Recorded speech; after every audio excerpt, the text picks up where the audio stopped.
What is up, guys? Your homeboy Daniel from Tiny Studio Production. And today in the house, I got one of my childhood friends. Very honored to interview him. Ray Robles in the house. How you doing, brother? What's good, brother? I'm great, man. Happy to be here. Yo, always good to be in your presence, and I appreciate you, man, for inviting me here. I'm looking forward to this, man. I really am. So, bro, obviously I know a lot about you, but tell the people a little bit about you. Yo, shit. I mean, I gotta cheers to that right there, man. Just to this energy. Yo, you Cheers, put me on brother. this Canija? What is this? What's the name? Did I fuck Yeah, that up? this one's Canija, bro. It's I actually shout out to Disciplina. He's part of Matt M's Junk Room Music.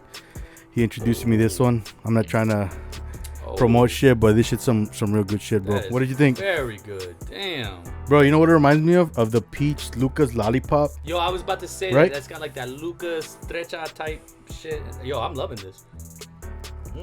Yeah, bro. I found my new drink. I appreciate that. Yeah, I'm gonna give you another one just in case. That's the vibe tonight. I got more here That's if you the need vibe some. tonight. Yo, Yeah, we've been drinking, we've been vibing. Much love to Ray. I fucking respect him on all the shit he's done. I'm excited to work with him. But tell us a little about you, brother. My name's Ray Robles.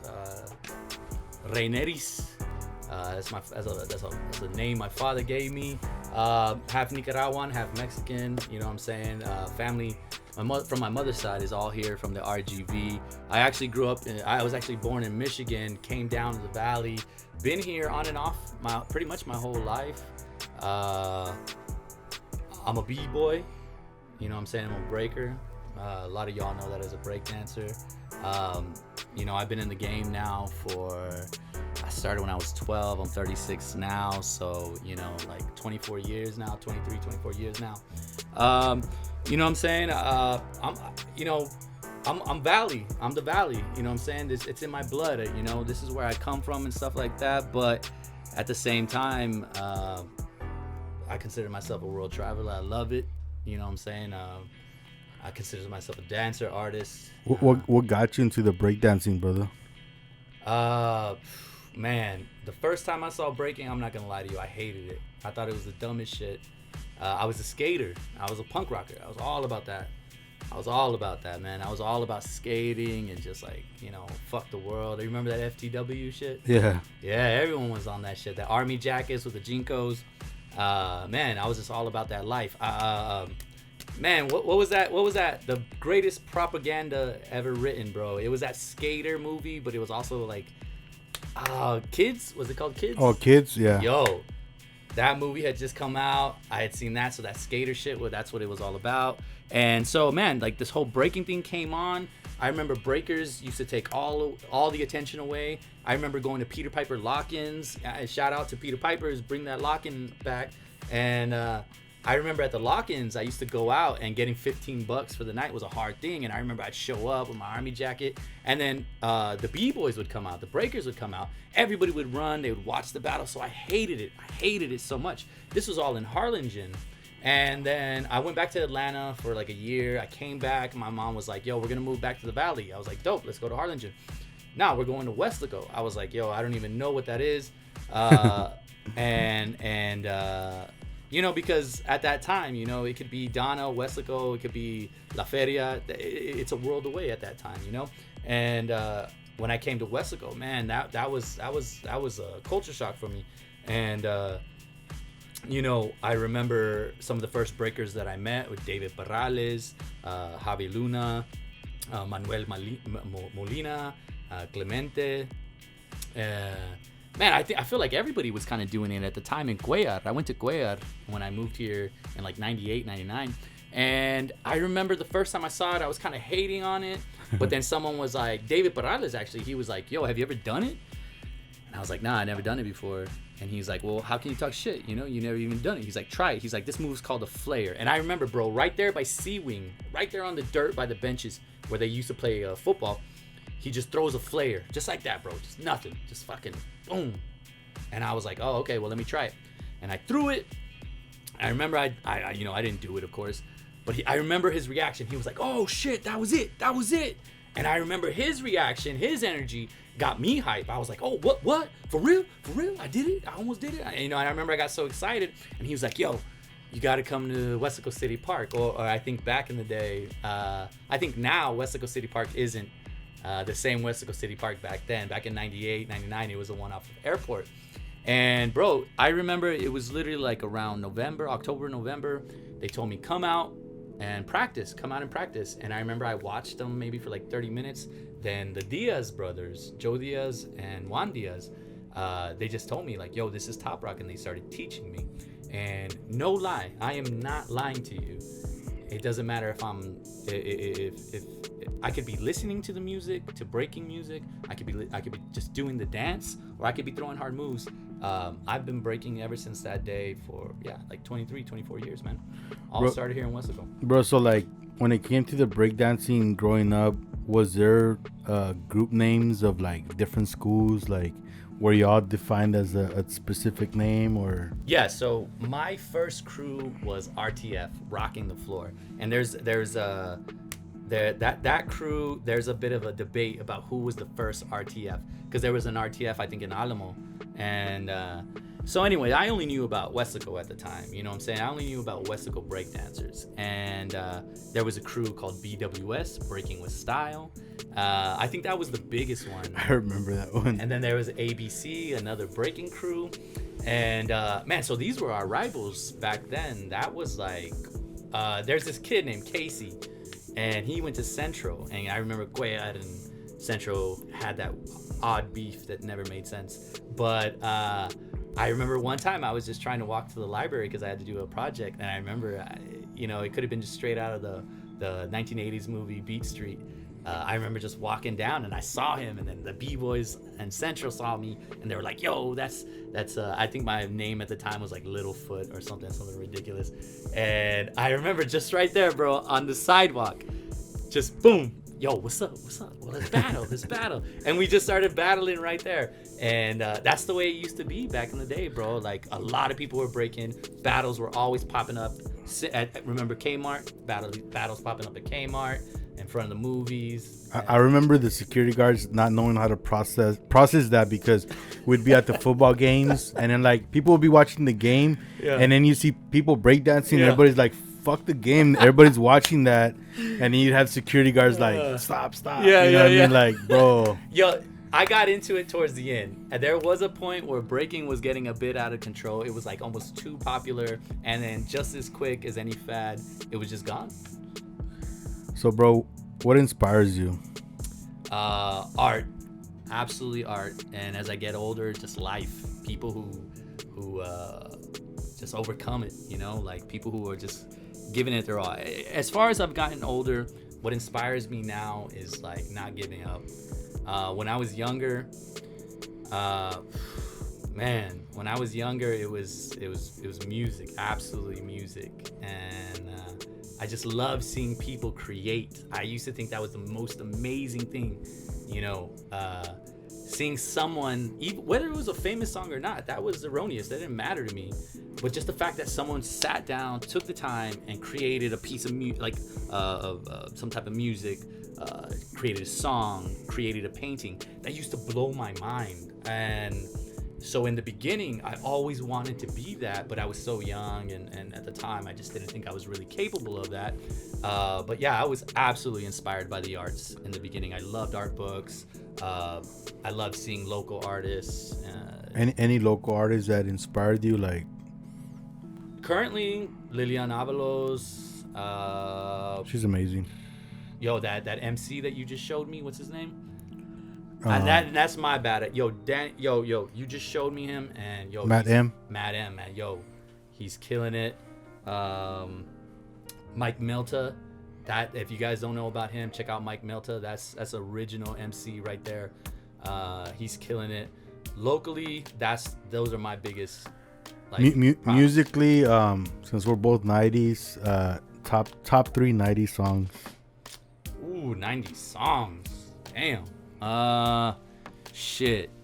Can I go bands? Can I go groups? You could go however you want, brother. Yo, if we're talking about the 90s, bro. In the 90s, I was listening to like 311.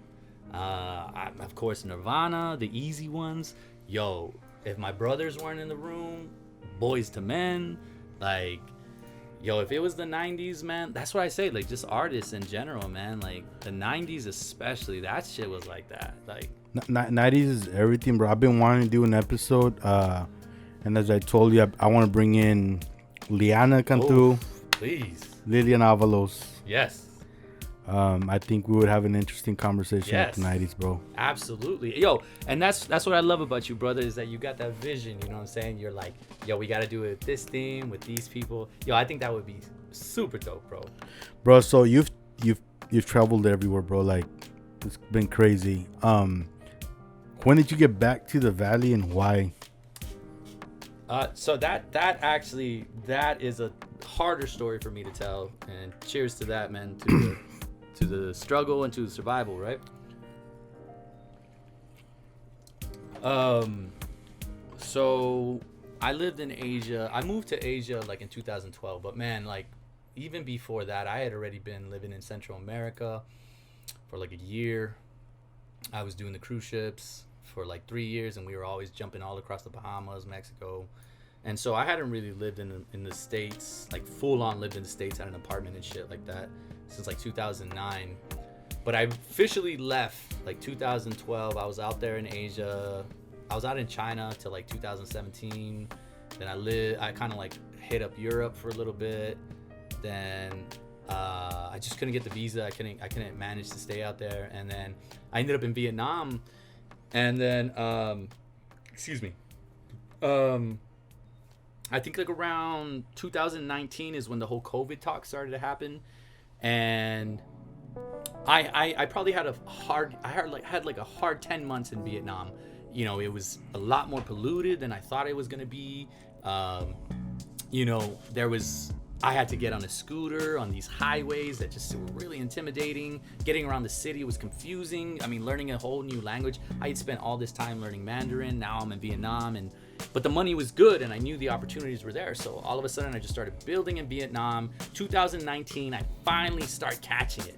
I'm getting people's attentions. People are realizing, like, yo, this world traveler dancer guy, you know, he's here in town. Let's book him. You know, suddenly I'm starting to go out and network. Shit's starting to pop off for me. But then all of a sudden there's this new disease coming out. They don't really know what to call it. Boom, all of a sudden it's got a name. COVID-19 hits.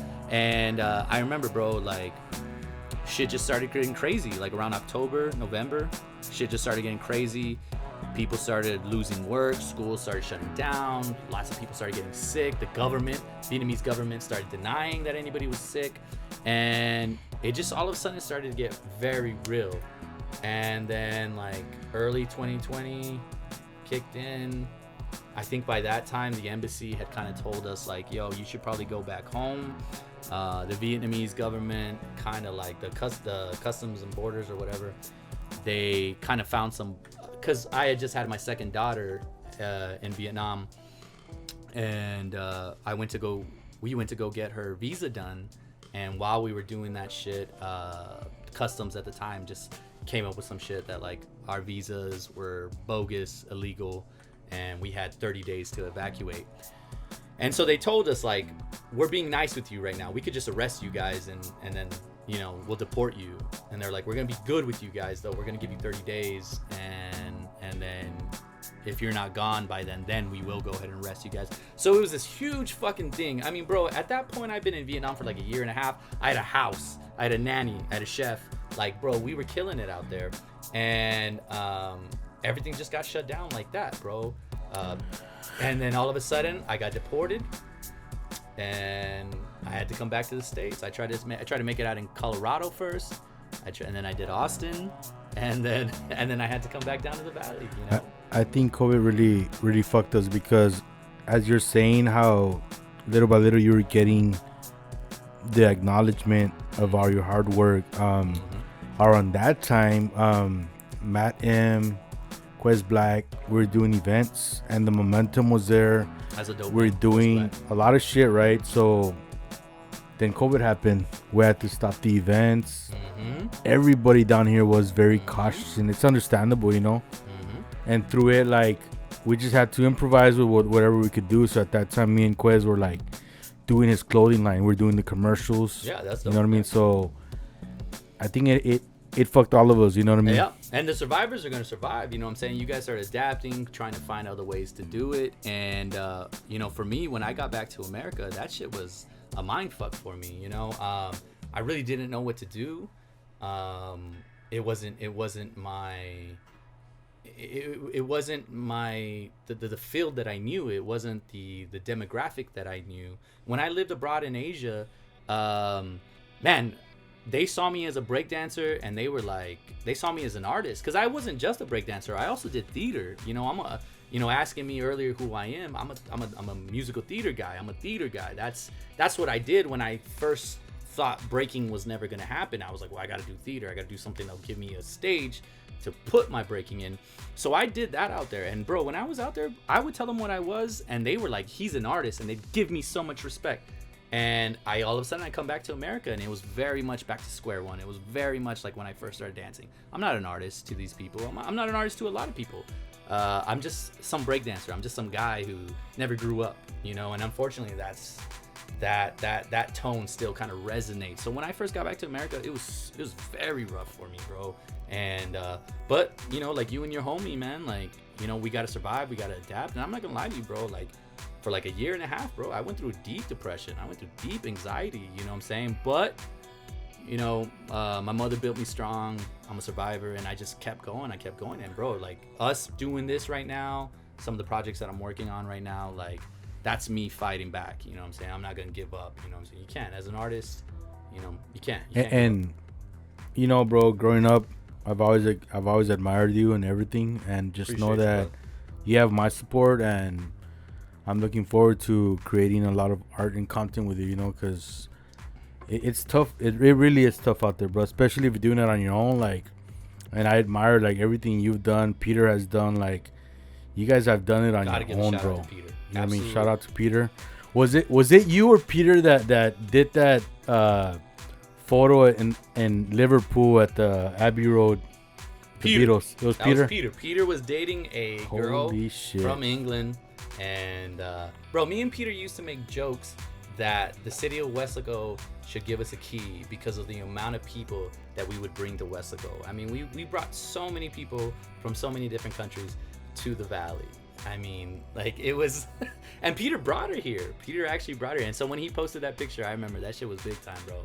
At that time, we were like, shit, we made it, you know. I mean, two breakdancers from Weslaco always being told you ain't gonna do shit with your life, like to taking pictures on Abbey Road, you know what I'm saying? That shit was dope. It was super dope. And it's rough, bro, because we all have love for our hometown. Absolutely. And the feeling it mutual, you know what I mean? But we just gotta keep doing what we're doing, and you know, like, hopefully one day, like, they'll acknowledge, you know, that we're actually doing something for the city, you know. Absolutely. And you know, and what I really think is and I appreciate all the love and respect that you've given. I have nothing but love and respect for you too.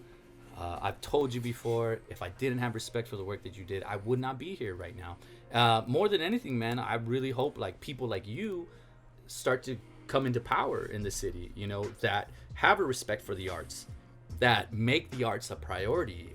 You know, I look at Weslaco now, and I mean, there's as far as consumption goes, there's tons of restaurants, tons of places to go to shop, but there's not a lot of places to, you know, experience art, experience the culture. And if there's one thing the Valley's got, it's art and culture. And I just feel like people like you, people like us, we can build that. I feel like we can build a place. And there's an army of that, bro.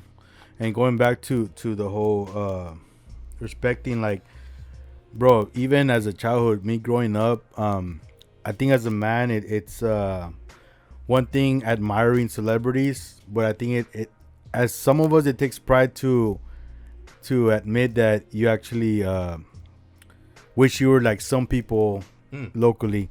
And me growing up with you, like bro, like, you were the fucking best dancer in our school. Yeah. You had the style, like, bro.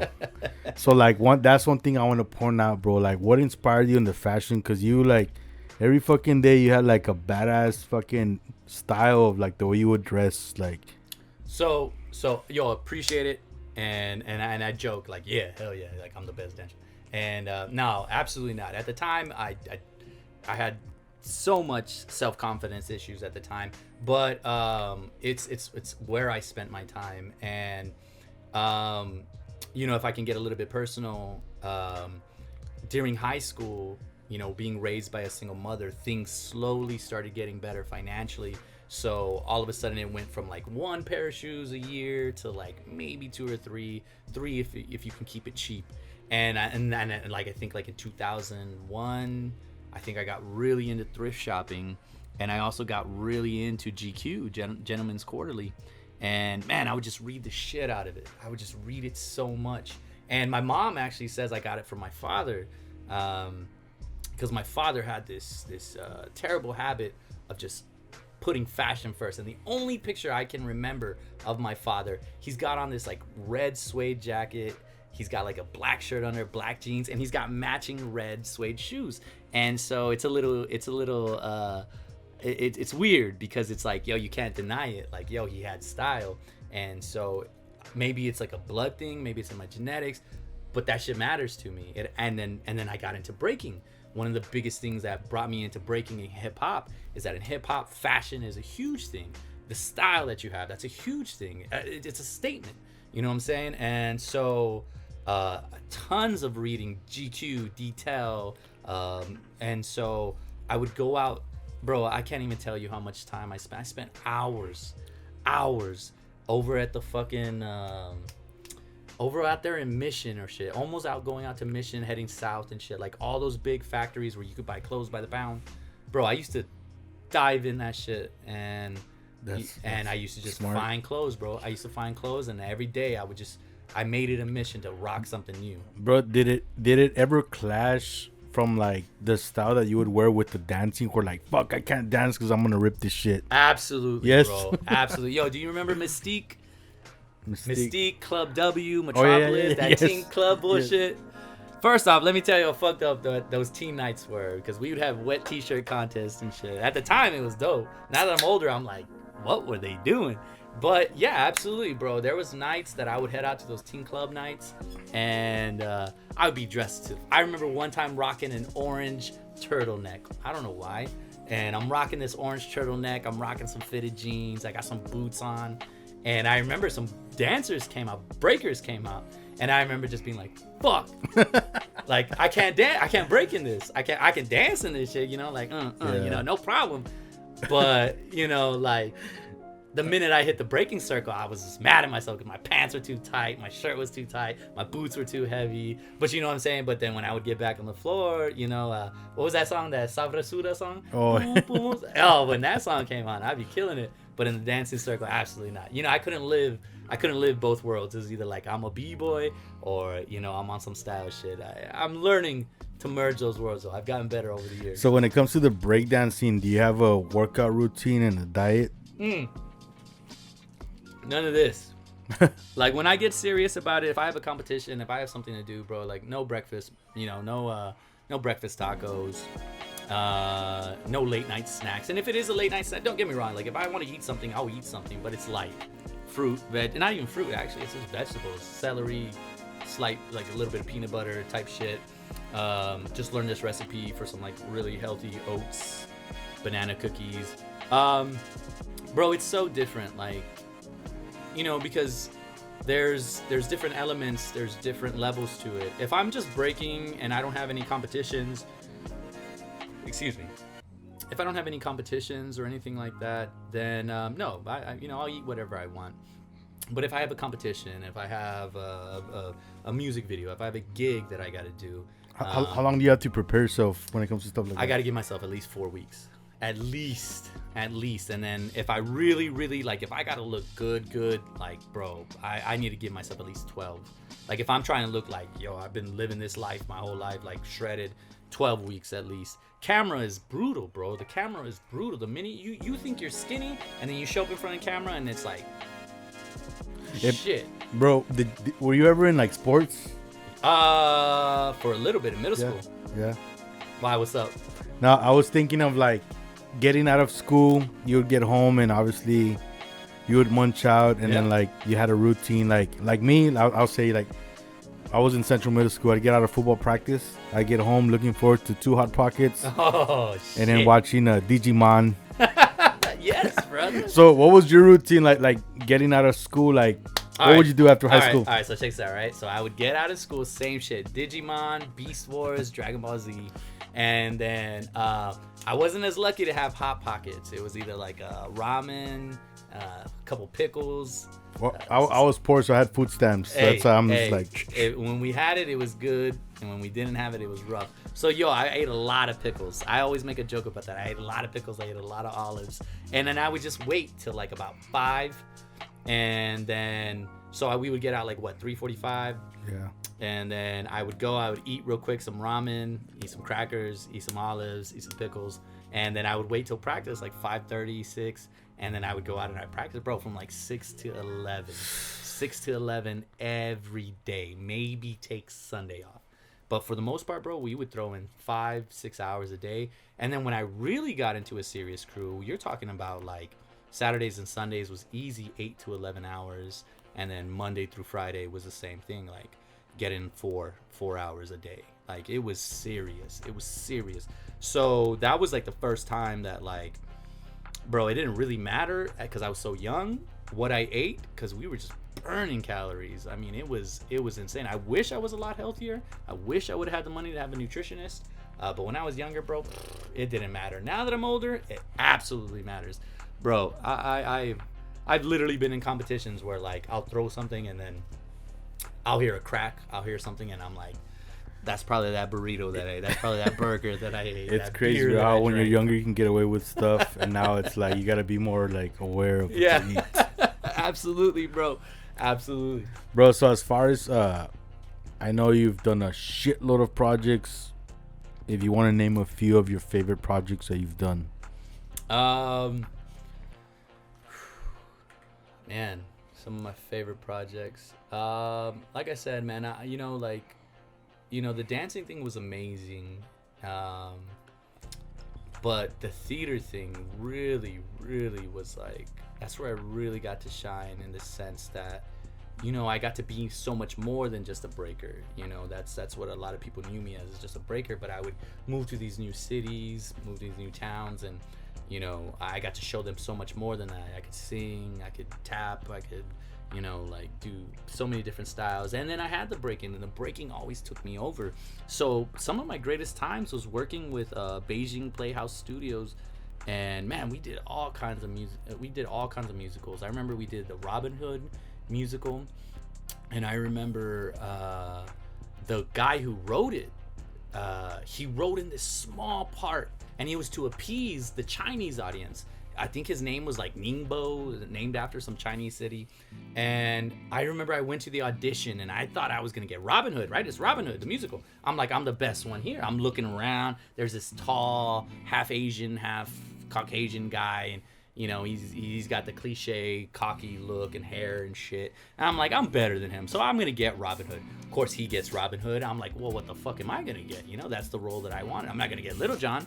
And then all of a sudden they give me this little role like, Ningbo, you're Ningbo. And I remember being like, he doesn't have lines. And I remember I was at this weird place because I was still in my 20s and the ego was still a big part. And I remember being really upset because I was like, I don't have any fucking lines. Like, what am I supposed to do with this? And it was such a learning moment for me because I didn't give up. I didn't complain. I didn't go up to the director. I wasn't an asshole. I wasn't a piece of shit. I just took it. And I took the script, and even though I didn't have any lines, I had actions. And I was in a lot of it. I just didn't have lines. So then it became a work ethic thing. All of a sudden it became a thing like, well, you want me to do this, I'm gonna make it a little bit bigger to where I stand out. And so this was the one project, bro, that like I took a little role and I made it big. There are no small parts, only small actors, right?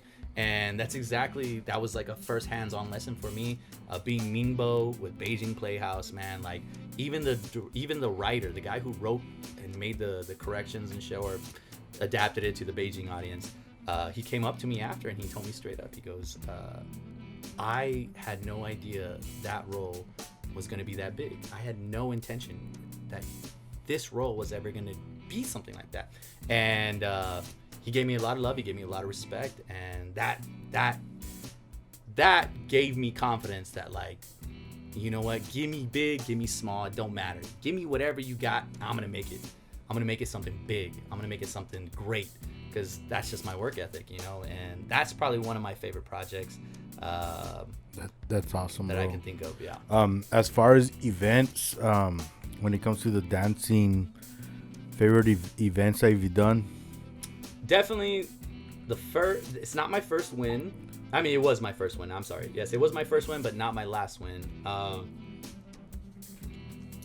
Shout out to Romeo Navarro and Buck Raj out in B-Boy City, out in Austin, Texas. For those of you that know, you know. If you know, you know, right? B-Boy City, the biggest breaking jam in Texas. We won that shit like 6 times, bro. The first time I won it, I was like 15. Wow. And I remember we won it, and we won like $1,000, and at the time that was big.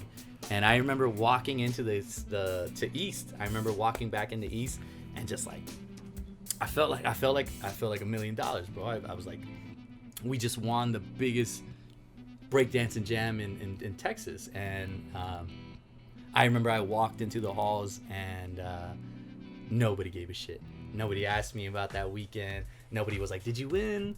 Like, and it was kind of a foreshadowing of what was to come for my career, because it was like I realized that I wasn't gonna get a lot of support, but at the same time, like I still had to give myself my own props. You know what I'm saying? Like, I went out there, we won this jam. I was 15, bro. 15 years old, going up to Austin with like $10, $20. And bro, B-Boy City was like my first chance of building that self-confidence, building that self-belief of actually thinking like, yo, I actually think I can do this. And bro, to this day, I've won jams in Thailand, I've won jams in China, I've won jams, you know, like all over the world, bro. I think the whole not being acknowledged as you deserve to was, it had to be with people weren't at that mature level of appreciating the arts, you know what I mean? Yeah, like, absolutely. I'll give you an example.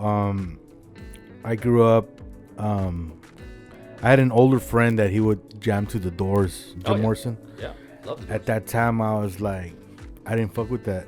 Yeah. As I grew up and I evolved in music, I learned later on, 10 years later, to appreciate that genre. Absolutely.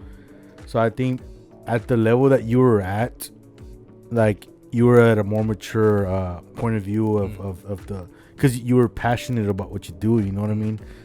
So I feel like nowadays, if people see like what you're doing, like, or what you did, like, I feel like you had gotten a better acknowledgement, you know what I mean? Yeah, and the truth is, I agree. Yeah, I agree. You know, I also think a part of it was the fact that, like, I just wasn't really talking about it, and I think maybe just a lot of people didn't know at the time. And also people, I mean, breaking, you know, that was a joke I used to make all the time. Like, whenever people would tell me something like, oh, that's crazy, like, you know, because when I traveled around, I always met a lot of great people. I've met so many great people, and I'm so grateful for meeting. And traveling is probably the best thing that I could have done as far as for self-growth. And you know, whenever I would meet a friend who had an idea and, you know, they just didn't believe in it, I would always tell them, like, I'm a professional breakdancer. What else could be crazier than that? Like, you know how many people told me I was never going to do anything with this shit? And look how far I've been able to take it, you know? And that was something that, you know, unfortunately in the beginning, me and my peers, we were the only ones that believed in the dream at the time.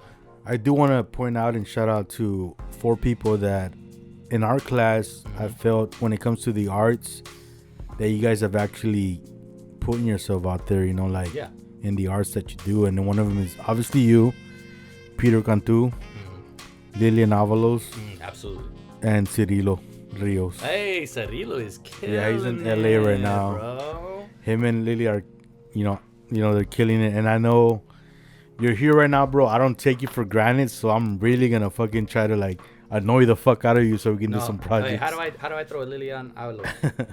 Is that right? Is that right on the camera? Lilian Avalos. Lily is absolutely killing it. Like, yo, she should write a book and how to do it. And but Cirilo, man, I remember Cirilo from middle school, man, and he was kind of like the quiet kid. He was like that quiet kid, but then once you got to know him, he was funny as fuck.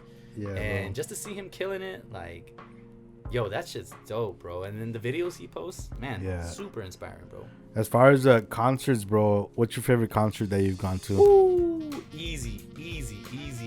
Black Star in Vienne, France, man. Wow. Easy. I remember I was back in America. I was visiting my family. I was supposed to be in town for like a month or two. And, you know, me and my girl, we were just like, let's go to France. She found these super cheap tickets to Paris. Worst flight we'd ever been on. It was like 9 hours to get to Paris from Denver. And I think it was like something ridiculous, 150 a person to fly. It was the worst thing, but she wanted to go see Paris, and I just so happened to see that Yassine Bey, formerly known as Mos Def, and Talib Kweli were performing in France, and I was like, I want to do that. And so we went to this beautiful little French town in Vienne, and I remember they even though I feel like the French, you know, they're forgiving with everything, bro, they wouldn't let my first daughter in. They were like, why would you bring a baby?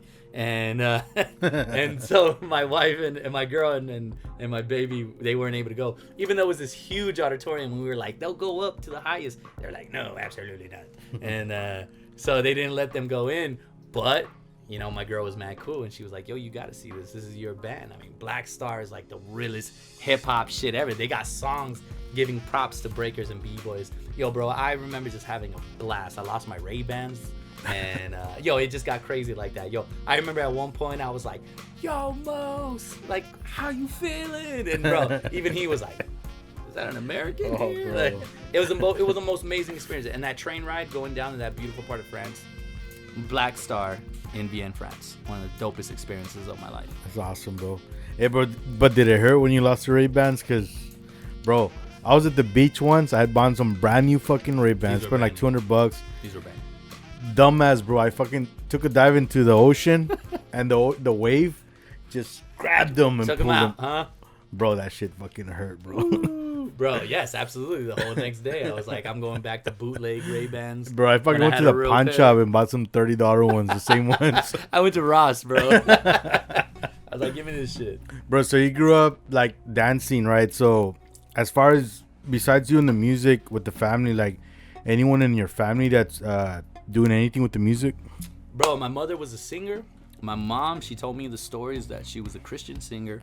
But her family was like super strict, you know, one of those like women can't do shit type vibe. And so they like I mean, my mom, she tells me, she's like, I remember this one record studio or this one studio that told her like, we will record you, we'll make the vinyls, and we'll give you like a nickel for everyone that sells. And her family was just straight up like, fuck no. You're not going to do it. You're absolutely not going to do it. You're a woman. You're going to go to work. You're going to do this shit. I mean, you're talking about in the 60s, the 50s. My mom was born in 56. So, you know, like, you know, it was just a different time back then. So my mom was the first one that I heard. And actually a lot of my aunts and uncles, you know, they were all artists in the church. And so, but that never, you know, turned into anything because of just the nature of it. And then my brother, all of a sudden, me and my brother, we were just huge on the rocking and the skating. And my brother, first instrument he picked up was the bass, and he was just amazing. I picked it up too. You know, I can dabble and shit, but my brother was actually really good. His first band, Jonestown Tragedy, I remember just seeing their live shows. You know, I would go out, I'd come back from some type of tour, and I would come back and I would just see their energy. Jonestown Tragedy, you know, shout out to Joey, Jason, fucking Zach, and my brother Biz. You know, like, they would just kill it, man. And it was amazing to see, and to see that energy live, you know, and then to see someone that you love with all your heart, you know, like, killing it. And so, you know, like, he did the Jonestown Tragedy thing, then he went to Bogus Journey, and yeah, bro, like, the arts are in my family. The arts are in my family. Did your brother ever do any house parties? Because, you know, back then in school, like, they always had these like exclusive parties with shit. Like, I'm sure he did, bro. I'm sure he did. But the funniest shit that my brother ever told me is that he would do these gigs, and he said, right, because I'm influenced by rock. I'm absolutely influenced by rock. I'm influenced by the fucking rock scene. There's a lot of times I've been to jams where I'm rocking like a Metallica shirt, a fucking punk rock shirt. I remember I used to rock Less Than Jake shirts to fucking jams, and the funny thing that my brother used to tell me is that when he would do concerts, drinking or not, he would get so hyped that he would start breakdancing. And during a punk rock show though, and for a little bit he was like, oh shit, it's that guy from Jonestown Tragedy. When he's feeling good, he starts breakdancing, and that was just kind of the influence that me and my brother had on each other. Yeah, that was his signature in the punk shows and shit. And he was actually pretty good, bro. My brother used to just throw fucking backflips and shit. He was crazy. Bro, so favorite location that you've traveled to? That's a really hard one for me because there's so many beautiful places in the world. Tokyo, Japan. Tokyo, 30th birthday. My girl, she fucking hooked it up. Took me out there, hands down. It's everything that I want. My dream is still to live in Tokyo. I still want to learn Japanese. Love anime. Love everything about Japan. I love the food. I love the culture. I love the respect. Just the way that they carry themselves. Everything about it was just amazing. I know Fast and the Furious did that Tokyo Drift, right? That Tokyo Drift. So are they really about that? Fuck no. No? I didn't see that shit once. I saw a fucking Mario Kart. I did see that. I saw a motherfucker. You gotta have an international driver's license, and you could drive around fucking like you driving around in Mario Kart. That shit was hilarious. Best pancakes, bro. Everyone's gonna think I say ramen or sushi, which it is. Some of the best shit that I ever had. Is that where it originates from? Yeah, absolutely. Okay, the anime originates from Japan, or yes. What about the Nintendo and gaming? And all that, and the studios still remain. Japan is so dope that when Sega started dying in America, it was still going very strong in Japan. I mean, the arcades out there. I remember walking into a Sega arcade. I mean, you're talking about arcades that are like 3, 4, 5 stories high. I mean, the thing is that art is different out there, and that's what I miss the most. Is that like it's not this thing that you just kind of shit on because it's not popular anymore. It's like, yo, this made noise at one point and it deserves respect. I feel like in America we call it fads, and we just kind of let it come back. Like in the 90s is coming back. Roller skating is coming back. In Japan, like, and in Asia, like, if you were the shit at one point, like, you get your respect and you always have your place. And I always felt that respect. So one thing I've noticed about anime and similarities of our heritage, like, we have novelas. And when we watch novelas, there's a lot of drama. There's the slapping scenes. There's a lot of emotion. And I noticed that anime, if you watch these shows, like, there's a lot of, they have their specific format that like, you're like, fuck, it's similar to a lot of their anime compared to like the novelas that we have here. They got similarity. That dialogue, right? Bro. They got to get into it. They got to tell you why they hurt you. This is why you hurt me. You hurt my father, and you did this, shit, bro. And you're just there like, oh. Yeah. Okay. Anime, bro. Speaking about anime, top 3 animes. Bro, okay, so I just started fucking Demon Slayer. Fucking Demon Slayer, hands down, is easy gonna be one of my go-tos. Hunter x Hunter, and it's okay. I'm gonna give you a couple more because Hunter x Hunter, and then Full Metal Alchemist. Oh my god, bro. But a lot of people, there's that big debate. I mean, Avatar is one of my favorites. People don't call it anime though, so it's it's not anime. But bro, I also fucking watch. Man, there's so many fucking shows. A Star versus the Forces of Evil.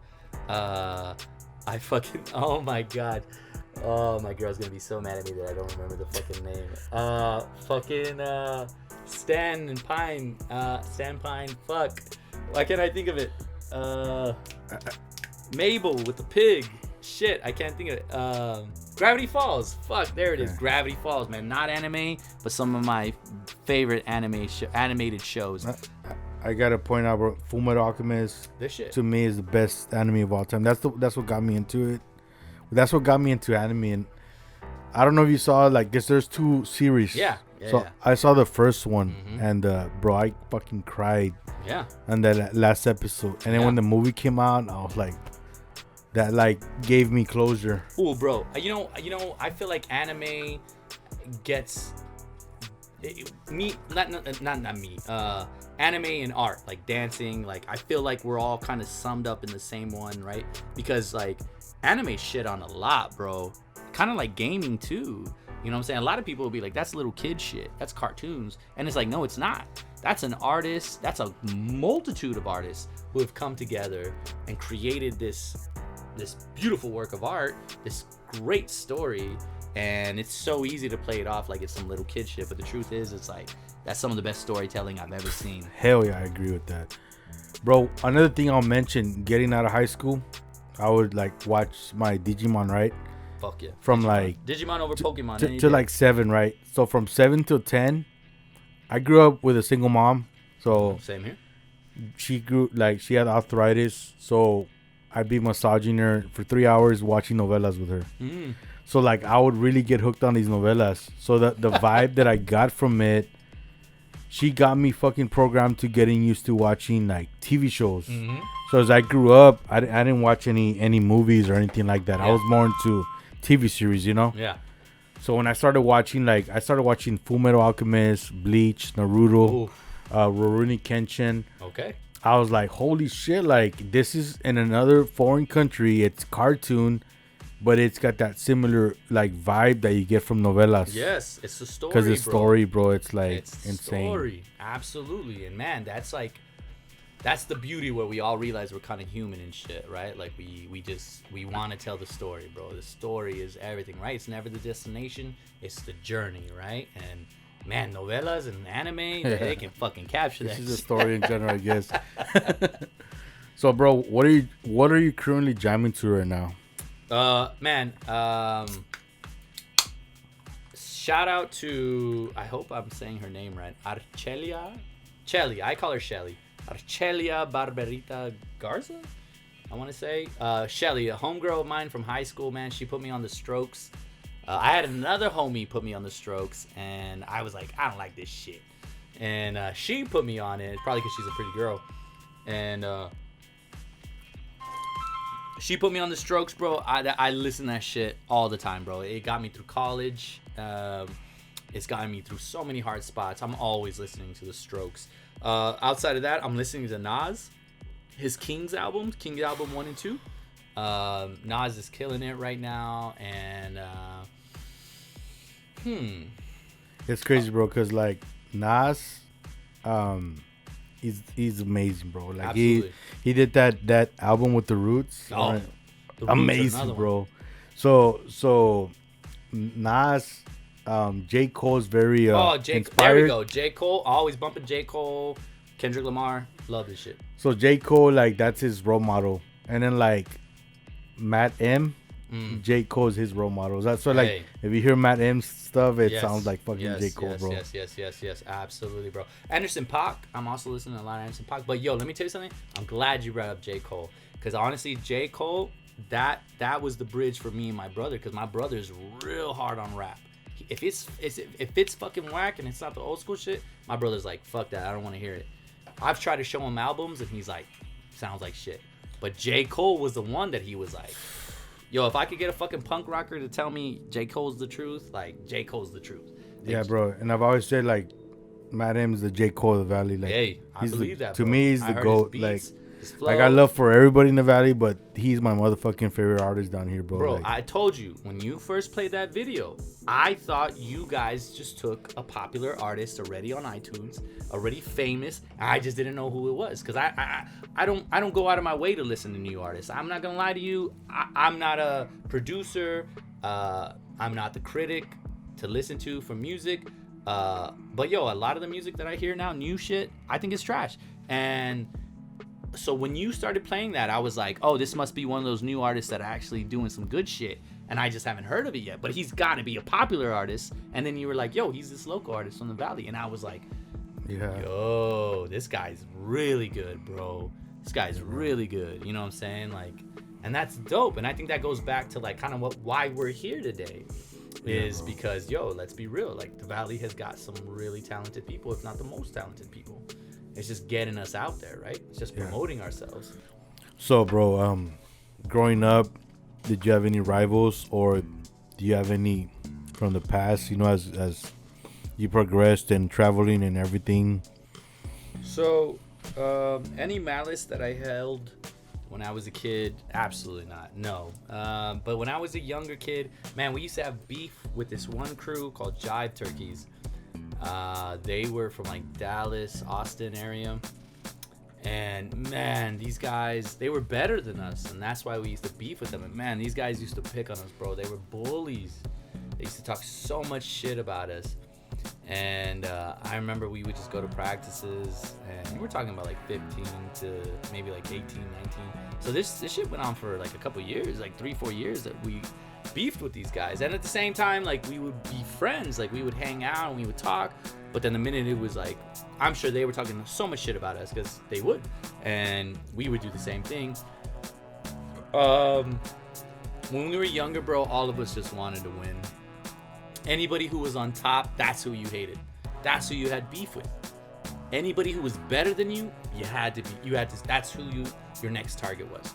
So yeah, anybody who was better than me is who I had beef with. And at the time, What grade were you on when that was going on? Freshman to probably like freshman in high school to probably like freshman in college. Because by the time I was in freshman in college, like we were smoking them already. Like they used to be the best, and then we just started beating them at every turn. And don't get me wrong, they would win every once in a while, but then like for the most part, it was just the competition was no longer there. And then we started going after the best crew in Texas, and that was Havoc Coral.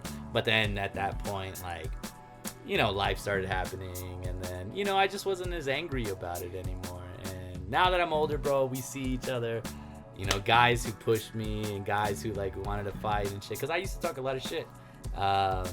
It's not there anymore, bro. We're all older and shit. We made peace, and now it's all about the love of the art and promoting it and finding the next generation. So, bro, what has been your biggest achievement or achievements? My biggest achievement was just making a living off of this, man. Making a living off the dance, adapting to it. You know, I mean, I'm sure I've already kind of mentioned it earlier in this podcast that, like, man, absolutely no one believed in this shit other than other b-boys that I was chilling with, b-girls, breakers that I was chilling with. Absolutely nobody believed in this shit. And no one ever came up to me and was like, hey, this breaking stuff, it's going somewhere. Absolutely not. I didn't have one person tell me this shit is the right choice.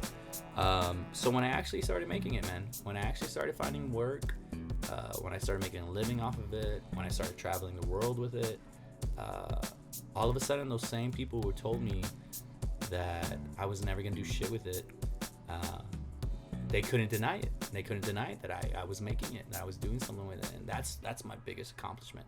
And the fact that I continue to do it well into my 30s, bro, I feel like I'm just super blessed, bro. Honestly, I just feel like I'm super blessed to be able to experience this life.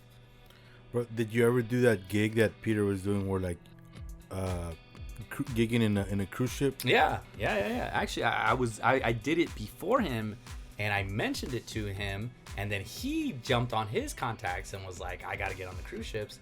And actually, it was so funny is that crew that I mentioned earlier with Jive Turkeys, their best guy, him and Peter were actually close, and he called that guy up, and that guy helped him get on. But absolutely, man, cruise ships happen because, you know, talking about best gigs, I used to work for Disney. Wow. Disney World, and I was working for Universal Studios before that. I was working for Orlando Magic, but they weren't paying me the money to make a living. And I remember doing Universal Studios, SeaWorld. I remember doing Orlando Magic, and it still wasn't enough because they just weren't giving me the hours that I needed. So I remember I still worked at a warehouse. I worked at like an Office Depot warehouse. I worked at Banana Republic. But until I actually started working for Disney, that's when I was just like, this is all I am. I am a dancer, nothing else. And it was so dope. I remember they were telling me, like, you got the job, you're going to be in the Disney family for 10 years. I think it lasted like 5 months. And then just like that, bro, they just canceled the show. They canceled my contract. And I remember being like, fuck, I just got a truck. I just got an apartment. Bro, I was young, dude. I was like 22. I was like 21, 20. No, I was like 22, 23. I was so young, bro. I thought I made it. And I remember just like scrambling, like, what am I going to do for work? And I remember I just hit up a homie, a neighbor of mine, and I remember I was like, yo, I'm desperate. I'm not desperate, but like, I'm like, yo, I need a job. I just got all this new shit in my life. And he goes, yo, you ever think about doing cruise ships? And I was like, nah, you know, like, if I'm on cruise ships, I can't be focused on land and doing new gigs. And then he told me how much it paid. And I was like, yo, I'm going to do that shit. And yeah, so I did cruise ships for 3 years, bro. Carnival Cruise Lines, the fun ships. We were called Fun Force. We were forcefully fun. Did you have the family with you, or no? How was the experience? How far away were you from like the family? So I was dating a girl at the time, and she lived like pretty much in Orlando. She lived in Lakeland, and that was probably like where I messed up. I remember working with the guy, my first partner on the ships. He was like, yo, you can't have a relationship in a line like this, in this type of field. You can't. You're always traveling, you're always gone. And I just had to learn that lesson the hard way.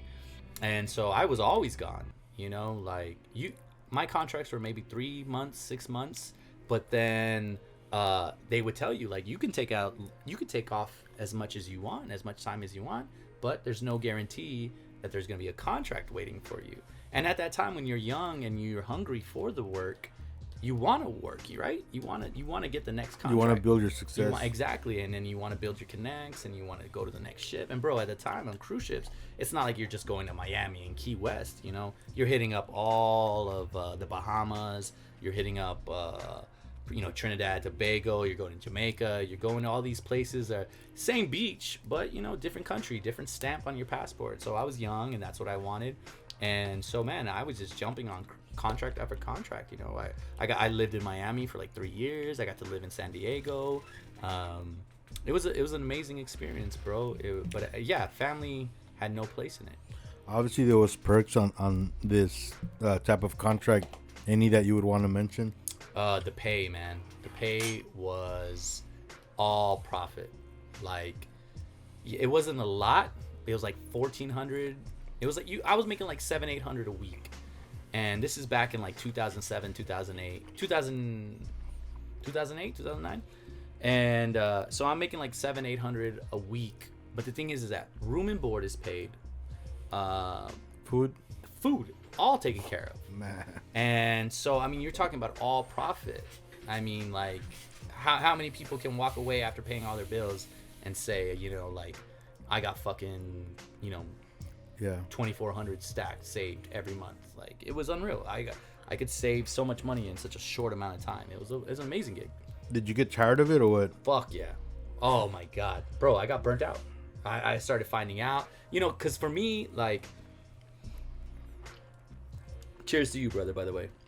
Likewise, and brother. Thank you for giving me a chance to talk about my story. Hell yeah, bro. I've been waiting on this shit, bro, for a while. So absolutely, bro. I got fucking burnt out. My 3rd year, bro, I was over it, bro. I was done. And that's the thing. People always talk about don't meet your heroes. Fuck that. Don't fucking, like, yo, it's just as ugly when you reach your dreams and then you realize that it fucking sucks. And cruise ships, I mean, my dream was so broad. I just want to make a living off of dancing. And the universe was like, bet, I got you. Here's a cruise ship gig. And cruise ships absolutely took advantage of us. We started off as just dancers. Then we became like this weird security guard. We would help the security guards out. And then it became this thing. And we passing shit out. It just became all this other shit that wasn't dancing. And towards the end of it, bro, I was absolutely burned out. And then myself, bro, there's this strong idea that, like, dancers and breakdancers are just, they're not intelligent, they're not articulate, they're unaware, they're ghetto. And fortunately for my case, I have a family that very much pushes reading, very much pushes, like, research just very much being on top of that type of stuff. Very big in the culture and in the cultural arts. And so very quickly I just saw like the corruption that came and with $1 billion industry. Like working with cruise ships became shitty because Carnival Cruise Lines in general, they were cutting corners in every way. I mean, they were like turning all of a sudden like the Filipino band for instance, right? It started off when I got there, it was a 6-piece band.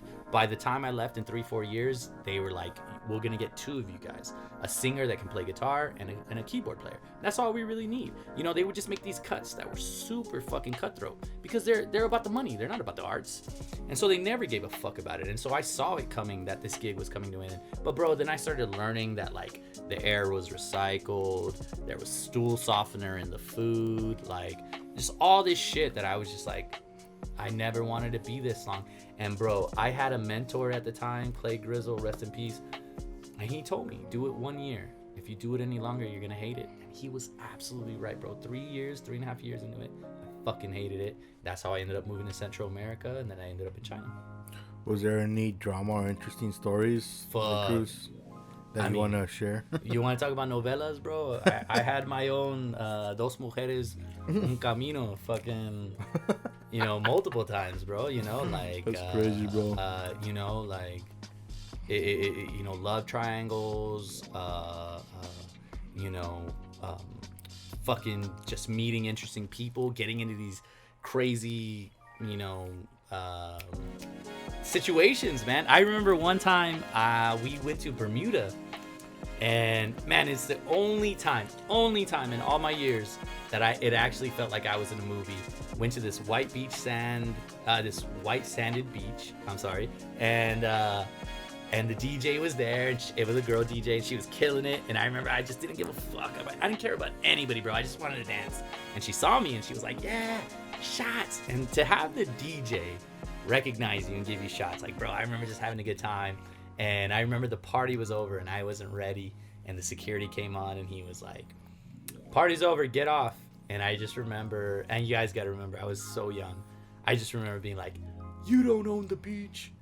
You don't own the beach. You can't tell me to leave. You own the beach." And just like getting into so many situations. And the thing was, bro, is that I wasn't the only one saying that. There was like a bunch of us that were just ready to party, man. And we just wanted to have a good time. And man, we got into so much trouble out there, bro. And after a while, bro, like I think that's why I appreciate peace so much more now. Like tranquility, I appreciate it so much more now. Because man, I had so much chaos at one point in my life, bro. Did you get tired of the food with the cruise or no? Fuck yeah, dude. I found this it was very repetitive after a while. Or what?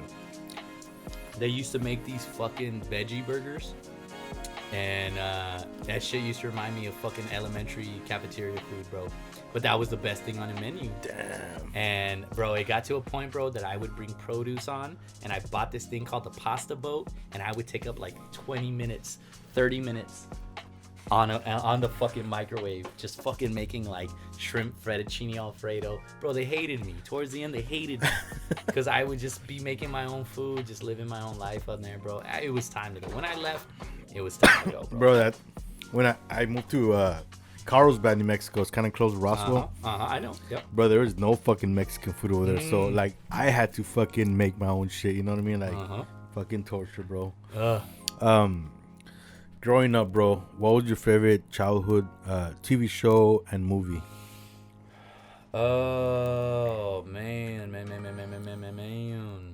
My favorite movie was probably Rookie of the Year. And nice. My favorite TV show, fuck, man, Gargoyles. Or that Dark Batman series. Which is Dark Knight or no, the Batman series where there's that one episode where he hides in the safe because all the bad guys think they killed Batman, but really he just hid in the safe. It was that super dark that it was the one. They made Gargoyles to compete against that Batman series. Like it was super dark, but it was dope. Nice. I'm trying to think of the song, but I can't get it. Okay. You said you were a gamer. Top 3 video games of all time. Ooh. The latest God of War. Zelda Breath of Fire. Or is it Breath of the Wild. Breath of the Wild. There we go. My bad. Breath of the Wild, easy. Man, I spent so much time on that game, man. I fucking used to hate when it would start raining and you can't climb. Shit was the worst. And what's my third, man? There's a game there. The Division.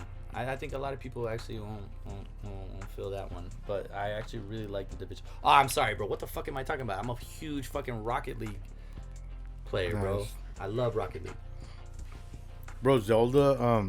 Did you play most of the Zelda games or no? I played, yeah, pretty much. And I have a Switch, so I'm like revisiting all of them. Top 3 Zelda games? Oof, the first one for sure, bro. First one was rough, but I was like, okay, when you say first one, you mean on the NES? On the NES, bro. Wow. Bro. And then anything on the SNES, all of them on SNES. All fucking good, bro. Where you would just fucking walk around and just pick up every bush. Mine was the SNES one, which is A Link to the Past. Uh-huh. And then it was Breath of the Wild. And then Ocarina of Time. Fuck yeah, dude. Because I felt like Breath of the Wild gave you everything that you wanted on Ocarina of Time. Like, I didn't play the Ocarina of Time. What was that? Was that that's the one on the time? Nintendo 64? Oh, shit. Yes. I just watched a video about that, actually. Yeah. And they said that was probably the best Zelda game of all time. When the bots, right? Yeah. Favorite superhero? Ooh. I'm gonna go with childhood classic, Wolverine, man. Nice, bro. Wolverine all the way. Bro, so we grew up together. I saw you grow up. You saw me grow up. One thing I admired about you was like, bro, you would fucking break dance in the pep rallies. Yeah. Sometimes. How did it feel, bro, break dancing in the pep rallies? Bro, that shit set me up for pretty much my career. I feel like my life had so many moments of foreshadowing because there were times, bro, that I didn't even want to dance at the pep rally. And people would just be like, all right, well, you're going to do it. Like, because we got to fill these next 15 minutes. And I would just be like, well, fuck, I guess I'm going to do it now, you know? And I'm going to tell you something right now in high school, bro. I was straight edge. Like, I know a lot of people in middle school and high school, they had those moments where, like, yo, I was drinking and I did this and that. I maybe did it, like, once, twice every 3-4 years. Like, you know, I did not fuck with it in middle school and high school. So, bro, when I was in middle school and high school, bro, I was in the best shape of my life. I was ready to go anytime. And so when those sporadic moments would come out where they'd be like, you're going to do the talent show, I'd be like, well, fuck it. You know, you got to be ready, right? Like, that's success right there, right? When luck and preparation are, you know, they come together, right? And, bro, that shit was my first experience, was dancing in front of a crowd, getting ready for people to criticize you. I remember times I would get out at pep rallies and they'd be like, why didn't you do this move? Or why didn't you do that move? You would have looked better. But at the same time, bro, it got me used to being in front of people, you know, being in front of the stage, you know, the limelight. It prepared you. It prepared me, absolutely. And it was shout out again to another person, Kirk Davidson, at the time at East. That guy always tried to get me on stage. And so towards the end of high school, I really was on some shit, you know, like I was always in the public eye at that point. And bro, honestly, it was amazing, bro. I mean, what else did you want at that age? I can imagine, bro. At that age, that was like the best. It was the best. I remember I did a Grease Lightning show, and I remember I don't think the administration realized that the Grease Lightning song has that lyric, "She's a real pussy wagon" or some shit like that. Yeah. I still said it, and then I remember I threw the mic down, I did a spin, and then I fucking did a split, like a James Brown split. Yeah. Boo! Dude. And I remember the whole high school just being like, wow! Like, dude, it was insane, dude. It was insane. It was an insane moment. And absolutely, bro, those are the little seeds. Boop, boop, boop, boop, just being planted, bro, that like, yo, you can do great stuff. That's something priceless that like you're always gonna cherish. Absolutely, absolutely. That's why I always have love for the Valley. Speaking of high school, bro, do you want to mention who was your high school crush? Oh. My high school crush. Oof. I mean, you mentioned her earlier. She was absolutely my Jennifer Love Hewitt, Liana. Liana, what was her? Briseño? Well, now she's Briseño. Liana She's Cantú. married to an amazing man. I've met him. He's amazing. All right. Lucky man. Not only is he an amazing man, he's a lucky man. Yeah, Liana. Bro. Liana was my absolute crush. She was my Jennifer Love Hewitt. And, yeah, bro. Natalie Lopez was a good one. Everyone called her Nut. And then, of course, I don't know if you guys remember, I had a high school sweetheart, Kim Doan. Kim Doan, man. Nice, bro. Yeah. Do you remember her? Was it the Chinita? Vietnamese. Yeah. Oh, yeah. She was beautiful. She was beautiful, bro. Back to Liana. Like, I think that was a lot of people's crush. Hey, she was. Not only did she have style, she was an awesome person. I was blessed to form a very strong friendship with her and got much love for her, and she's doing amazing right now. You know. I you know what? I still have tons of respect for her because she's an amazing mother, amazing wife, and still super down to earth, bro. I would still message her from time to time just to say hello, and bro always responds. Like, just to me, you know what I'm saying? Like, that's pretty much what social media is for me, is like reconnecting with people that I used to talk to back in the day, and I just really appreciate that she's still super cool, super humble. Like, that shit keeps me humble too. Yeah, bro. So, off subject, how do you take your coffee? Black, bro. Damn. Black. Just straight up black, bro. Like, I wish my... Never mind. Just black, dude. I used to do the fucking... I used to do the creamers and shit like that, bro. And then it goes back to kind of that diet thing, bro. Like, I got enough sugar in my life, and I just need the good shit. Like, I just drink it, and bro... Yo, shout out to fucking Italy, bro, because Italy is when I really upped my coffee game, bro. Italy has the best coffee in your opinion? Best coffee. Hands down. Best coffee, best seafood, best, of course, Italian food. Italy. Rome, especially. What about locally here? What's your favorite coffee here locally? I really like that place right down the street from here. The local, or no. Is it the local? No. What is it, the food trucks or? No. That food truck place is good too. Eatery? Yeah, right there where the eatery is. Those guys are really... Do you know the name of that place? It's the coffee from Louisiana, I believe. Bro, that place is good, but no, the place that I'm talking about, it's the Christian guy. He always got the Christian music going.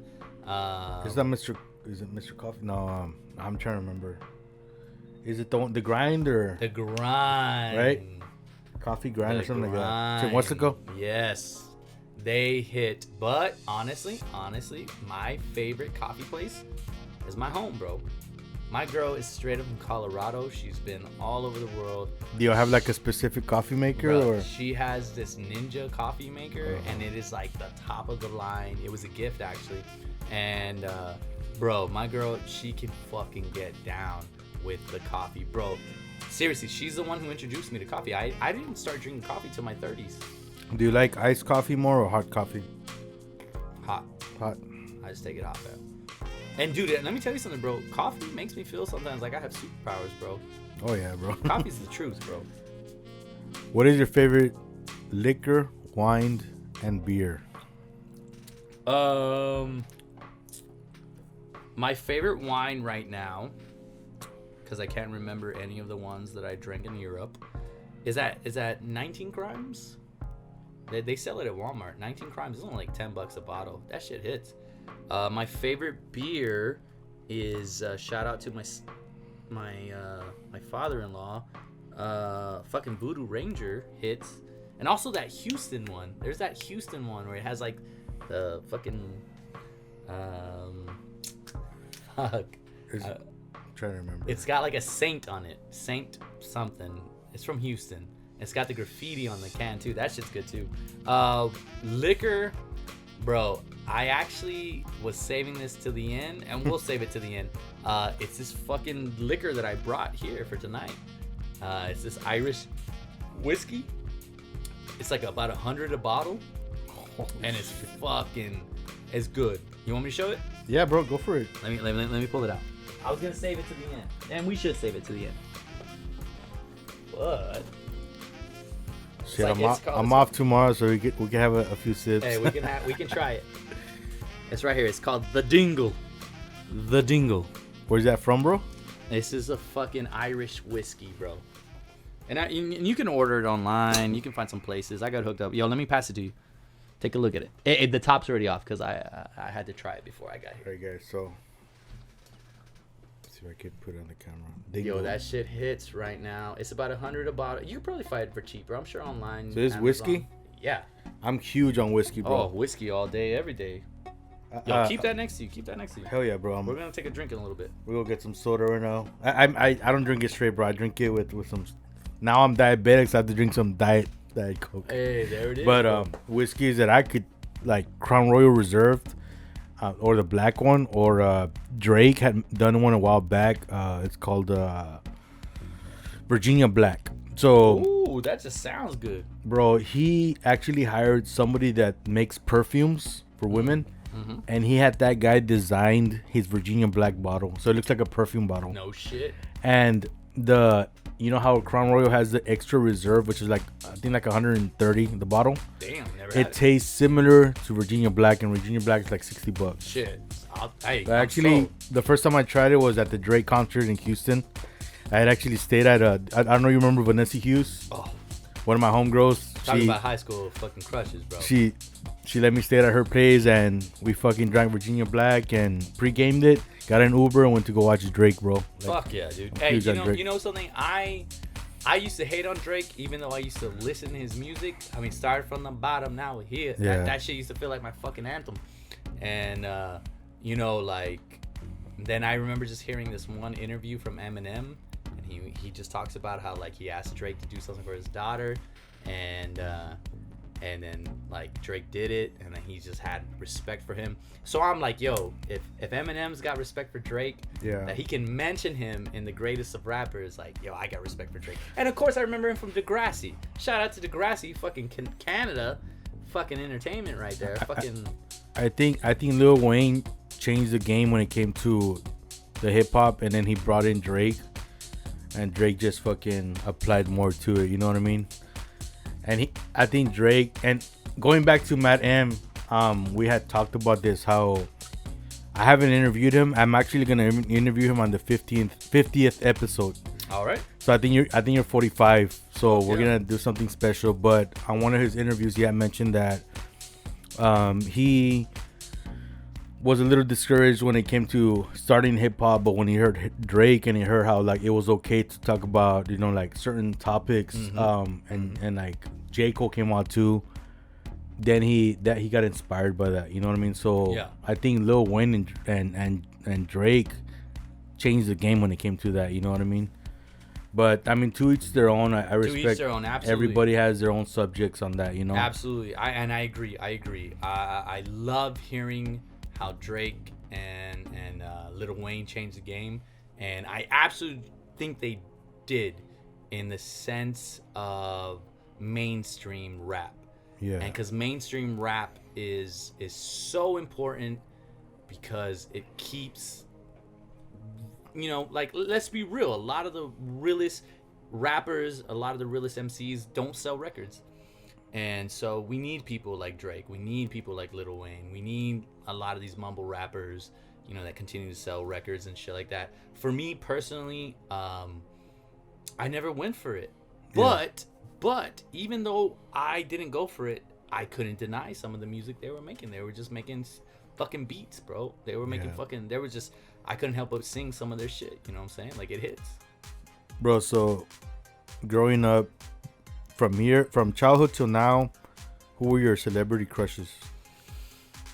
Christina Ricci,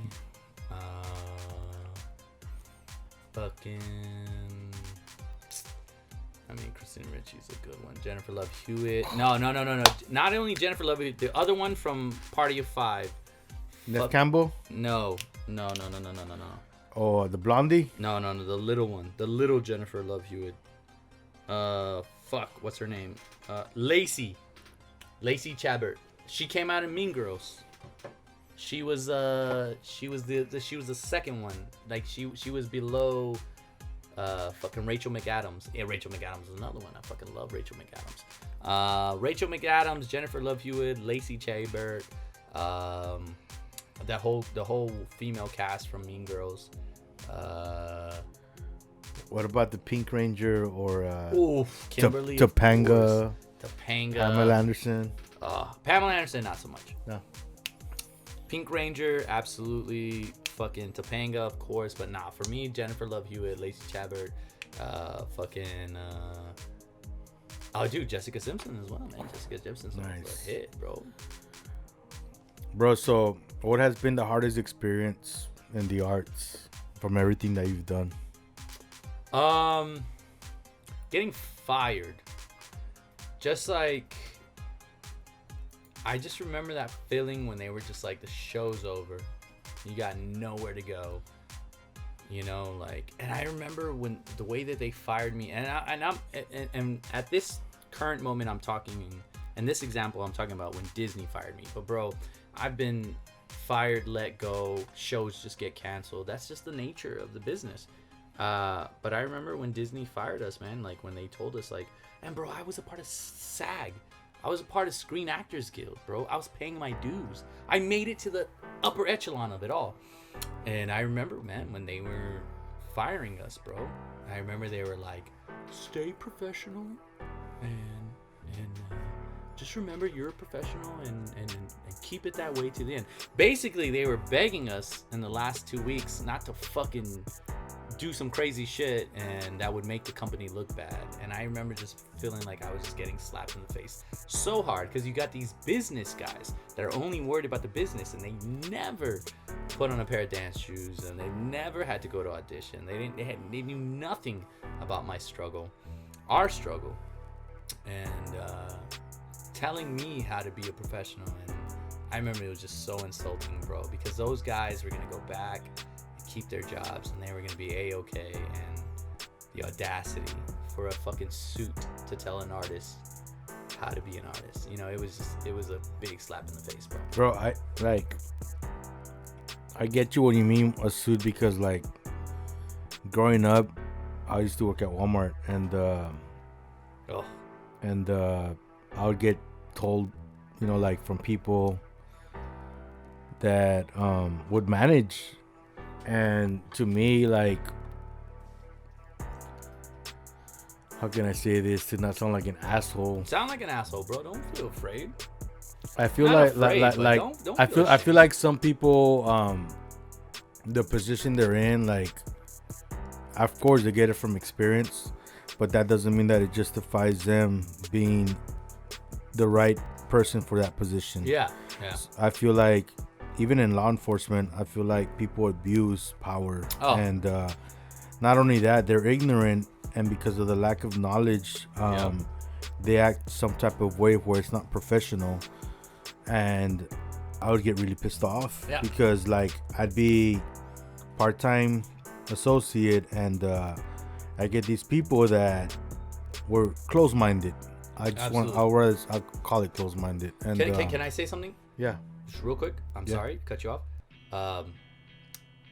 I feel like a lot of people who have leader roles know nothing about leadership. So go on. I'm sorry. That's pretty much it. Like some people have a great plan and a strategy on how to manage people, and some people the power gets to them. They get overwhelmed where they abuse the power. You know what I mean? Absolutely. And that's the experience I got to get from that. You know what I mean? Just because I wasn't kissing their ass, because my mentality has always been like, I'm not gonna kiss your ass to prove to you something. You're gonna set me by my work ethic. Absolutely. You know what I mean? My character. I'm not gonna fucking kiss no one's ass. Like, that's just the way it is. I'll let my work speak for itself. Yeah. And I guess that's what they didn't like. And I feel like that's the biggest issue I've always clashed with coworkers, where like they brown nose, and while they're brown nosing, like you get issues with the managers because they're not getting the same treatment. You don't get that. They don't get that from you. From me. Yeah. And it's like, no, I'm gonna show you this is the way it works. I'm gonna do good work. I'm not gonna kiss and your that ass. should speak. But I'm not gonna do more than that. I'm not gonna make you feel good because you got a small ego. You know what I'm saying? And that's the shit. But bro, like, let me tell you something, bro. Like, you know, obviously you need to be your own boss, or at the very own, like, you got to do your own thing. And I think that's what Tiny Studio Productions is. I think that's what manifested.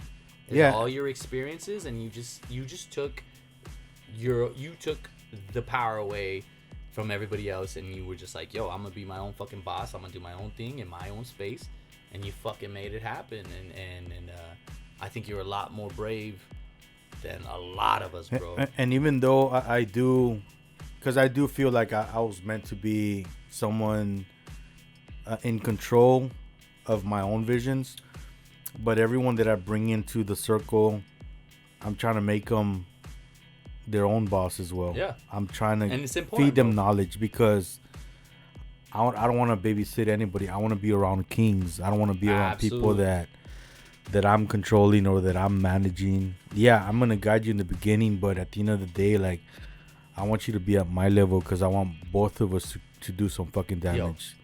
You know what I mean? You know, like the idea of two kingdoms working together in alliance, right? And you know, I'll even simplify. I'll even make it even even more simplified. For me, bro, a lot of my success revolves around the fact that I make my own schedule. I hate working around other people's schedule.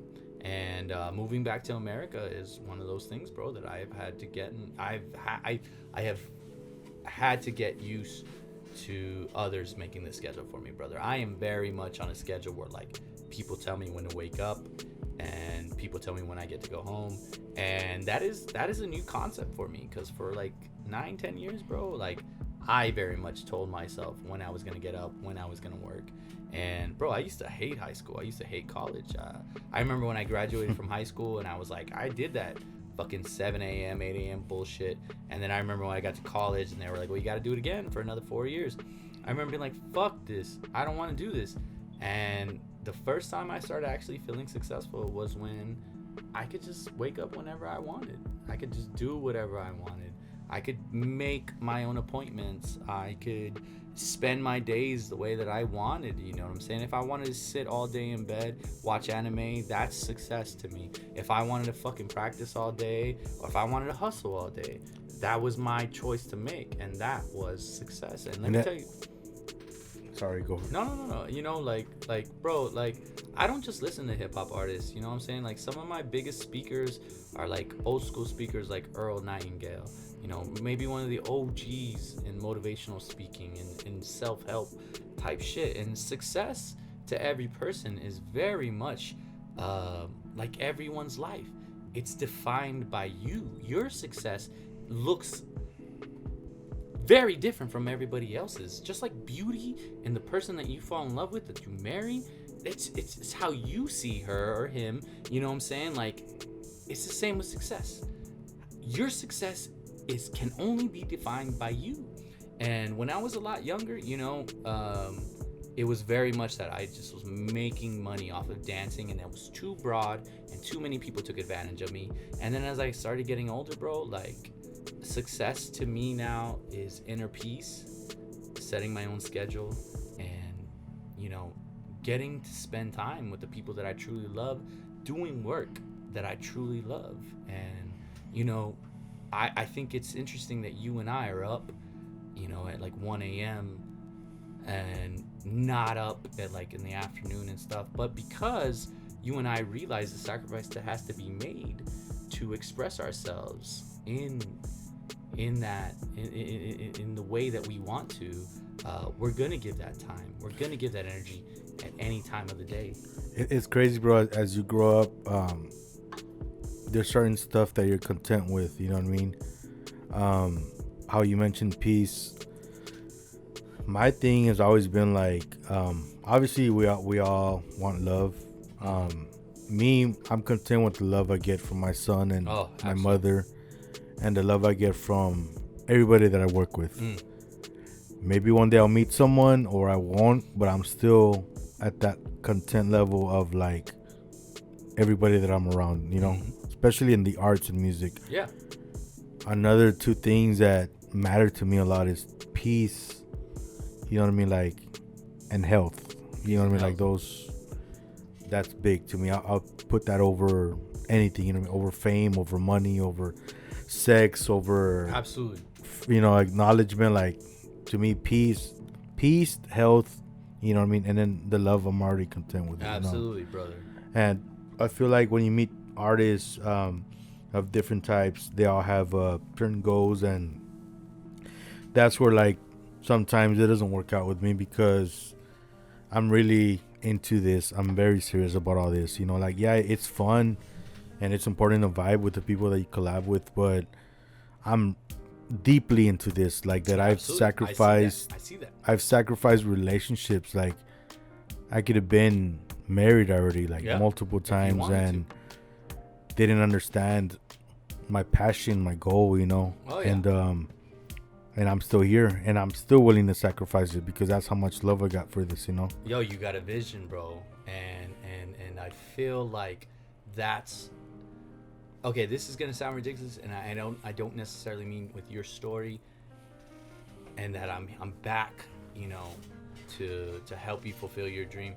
But I that's why I feel like I'm back in the valley. Everything that I've done with my life, all the travels that I've done. I mean, bro, I've been to so many countries. I've done so many great things that I never thought I was gonna do, but I believed in myself and I did it. And then all of a sudden, just like that, I'm back in America. I'm back in the valley, and I'm like, what the fuck do I do? And one of the first thoughts that I had was like, talk to Danny. Danny's still doing some shit. Hey, is it alright if I call you Danny? Yeah, bro. Whatever, bro. No, you know, and honestly, I started thinking like, yo, Daniel's doing fucking tiny studio productions, you know, like, yo, there's people down here doing shit. And bro, like, that's what I mean about respect is like, bro, I don't respect you because like you got the biggest artist signed and you got this or that, or you know, you got the biggest studio or stuff like that. I respect because I honestly I see all the hard work that you do. But more than anything, bro, I can relate with your passion. I can relate with, like, it doesn't matter where you are going to fucking put the work in. And I can relate with that. Bro. It does. I honestly feel like even if you were married with 4 kids living in this house or that, it doesn't matter what situation you're in. I honestly can see that you would be doing this work, bro. And that's why I'm like, yo, I relate with this guy. That's why I respect you. That's why I'm like, yo, I'm going to sit with this dude. I'm going to spend some time with this dude. I want to talk about some real shit. And I feel the same way, bro. Like, Cirilo had came down a few months ago, and we're talking about sacrifice and all that, and he shut me up in the sense of like, and we're not competing. I love him like as a brother, but I just the way I told you I've sacrificed. He's like, he told me straight up, like, you know, like, that's cool, you know, but he's at a whole other level because he has sacrificed a lot more. Like, he moved, he's lived off of his car, and he had that getting out of high school straight to LA, you know what I mean? So he's at a whole other level of like sacrifice. I know one day he's gonna blow up, and I have my difference with that. Okay, go on. I admire the fuck out of him for doing that, but the level that I'm admiring him, I admire Lily and I admire you. Appreciate because that, you, all 3 of you, left the valley. When it came to the arts, like, y'all, there is that similarity. Yeah, that's similarity. And I do. And you know what's crazy, right? That when you came down, it was around the same time that Cirilo came down. So to me, I believe in destiny, bro. Yeah, and destiny. Like that time that y'all like hung out and vibe, like, you know what I mean? Like, that, to me, that's a sign, bro. You know what I mean? And that's why I'm telling you, bro. Like, Cirilo, the Cirilo that I remember, he wasn't LA Cirilo. He was fucking quiet until you got to know him, Cirilo. You know what I'm saying? And like, bro, you know, I don't necessarily agree that he sacrificed more than you, but he definitely made his sacrifices, and he also made the choice to get out.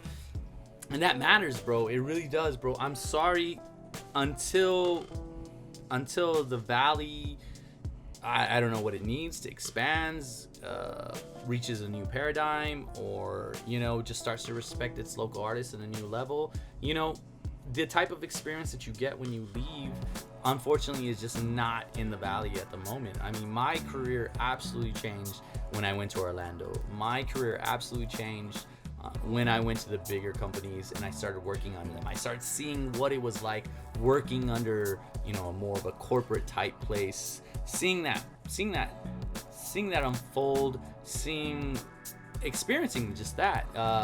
It very much changed. And I believe that's a similar experience that you, Lily, and Theodore have gotten. You know what I mean? And we come back.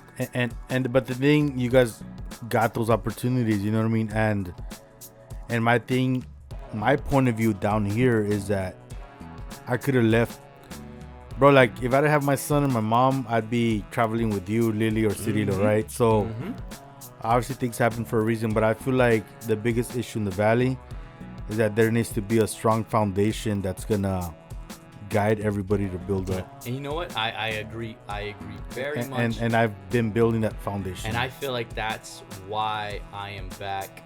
I feel like I've had so much experience, and at this point, bro, honestly, like, at this point, man, I just want to teach the next generation.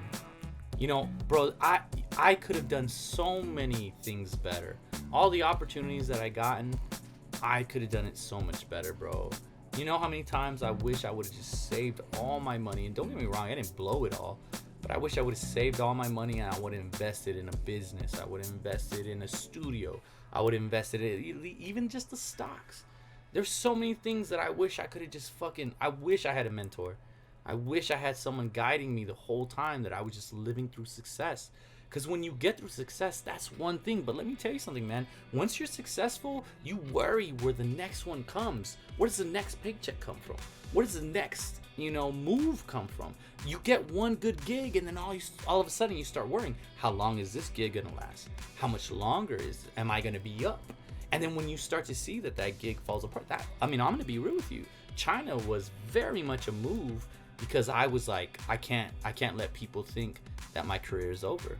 I never wanted to live in China, but the dance thing wasn't working out, and then I was like, well, I gotta do something that impresses people, and I fucking moved to China.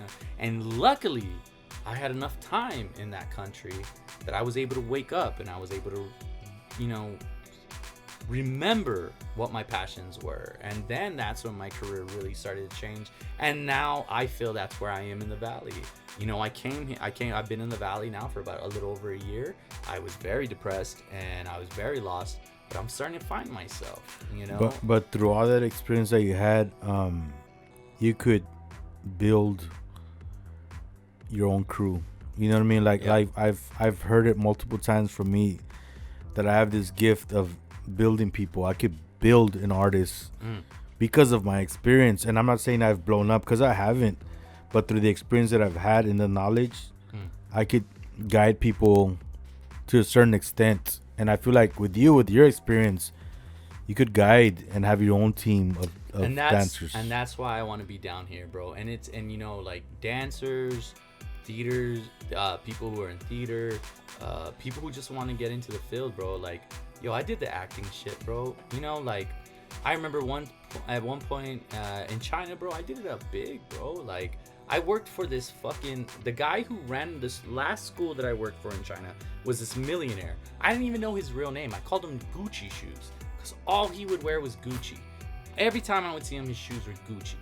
And he was just this disgustingly rich Chinese guy. And he had this school that he owned, and that's the school that I worked for. And I had taken over their PE program. I was teaching breaking. And then he also had a movie production. And so, man, you're talking about at times when I was in China, I was partying with, like, Chinese movie stars.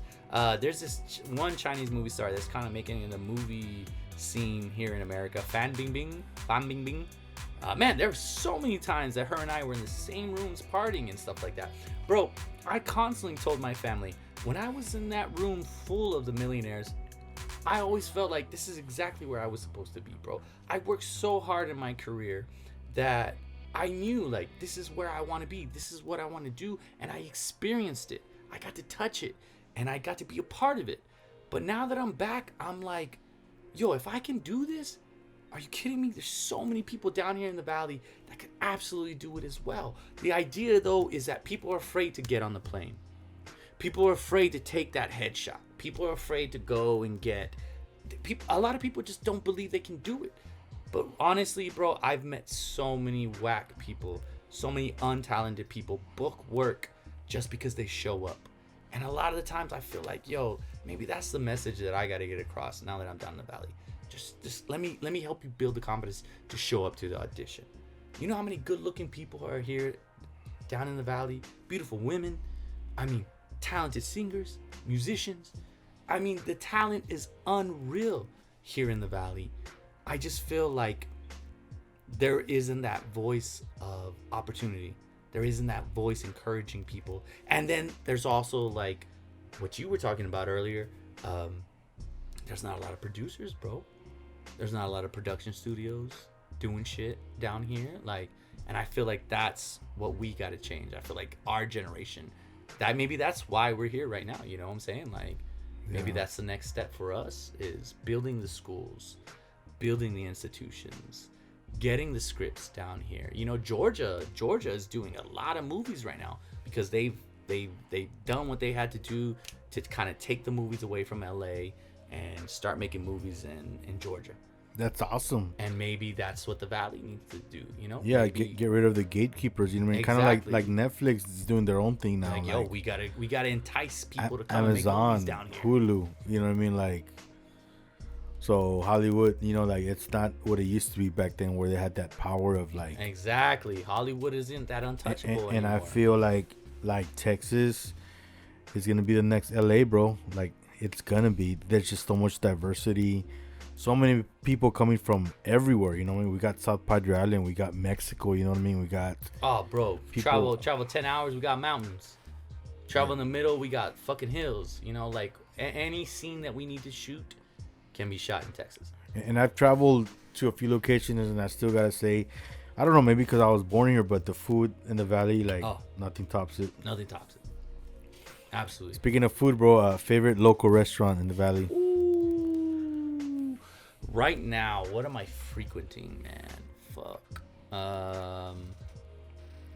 Shout out to La Pho, Pam, killing it. Out there on Westgate. Bro, you know, I've lived in Asia so long, bro. I just fuck with the Asian restaurants.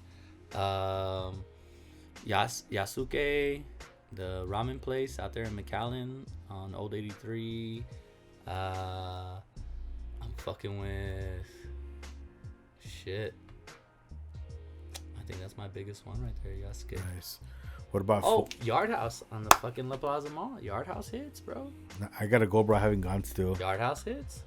Nice. What do they got there that stands out to you? Beer. The beer? They got mad beers, bro. And yo, like honestly, they have this one poke bowl. Fucking hits, bro. It's a good place. It's expensive, but so obviously you've traveled to so many locations. You want to name any foreign restaurants that stand out to you? Ooh. In Japan, there was this avocado restaurant. All avocado. Every dish had avocado. And I thought it was so crazy, bro. Because it was like, yo, Japan isn't really like on that avocado shit. Like, that's more like Mexico. That's my Latin people, you know? Like, we love avocados. But there was this one Japanese restaurant that was like, yo, we love avocados too.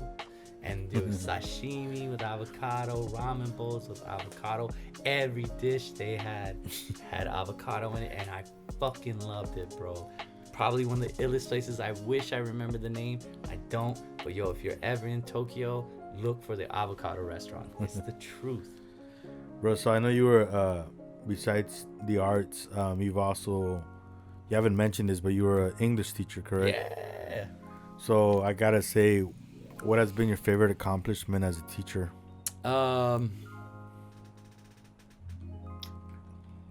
Shit, man. You know, you start getting into when you start getting into the classrooms, you know, and you really start working with kids. First hands-on, first experience, like type shit. You know, like you deal with these kids, you know, 8 hours out of the day, you know, for majority of the year. and you start to see patterns, and you start to learn which ones have parents that love them, and then you start to learn which parents don't give a fuck about them. And it's all the same in every country, like we're all pretty much the same any country you go to, and you build relationships with them no matter what. And the one thing, man, that me as a teacher was my biggest goal was just like, I want you to have a good time. When you're in my class, like, I want you to smile. I want you to laugh. And even though I was teaching English, bro, I was getting these kids up. I was dancing with them. I was just like, yo, if you're stressed, fuck that stress. Let's have a good time. Because the truth is, bro, when I was an English teacher, I knew I wasn't going to be an English teacher forever. I knew that moment that we had together as student and teacher, I knew that shit wasn't forever. So for me, I was like, let's just make this the best fucking moment. Let's laugh. Let's learn. Let's have a good time. And I wanted so badly to be that teacher. And Danny, I know you had that teacher that you were like first grade, second grade, where you're like, yo, that teacher was the shit. I remember that teacher, and I hope he's doing well. And that's all I ever wanted to be for these kids. And especially in China, in the communist country, bro, where these kids were very much told like, yo, you gotta be smart, and that's pretty much it. Do good on your tests. And for me, I was like, nah, vibe out. Let's dance. Show me how happy you can be. Show me that childlike side of you, and be free. I got to teach kids how to be free in a communist country. I mean, I basically my class was illegal, because if the government knew what I was really doing, bro, they probably would have shut my shit down. But the truth is, bro, I just played music. I fucking talked to these kids every day, and I just showed them love. I showed them dance. I showed them hip hop. I showed them art, and I got away with that, bro. And they loved it, bro. I had their parents coming up to me being like, my kid loves you. They listen to music. The music starts playing. They start dancing. They start doing handstands. And bro, that was never the intention when I first started, but that's what it manifested into. And that's beautiful, bro. It really was. And I'm so grateful for that experience. So, bro, anyone that you'd be down to collab with locally, or anyone that you've met through your life experience traveling? First person that I have to give shout out to, if we're speaking about locally, Mike Melta. Mike Melta is probably, he's the realest. And I haven't heard too much from him recently. But like locally speaking, I'm gonna be real, bro. Like I want to work with anybody and everybody, bro. Like I just don't feel like my story is this singular, only happened to me. I honestly think there's so much talent here that like a lot of people could have careers like me or better coming out in the music videos recently. Like a lot, coming out in the music videos frequently. And I think more than anything, like I just want to meet people down here who are down to work together, down to put the work in, because that's what it takes. And so honestly, bro, I'm really willing to work with anybody that has a work ethic and willing to put the work in. Any goals or projects that you got going?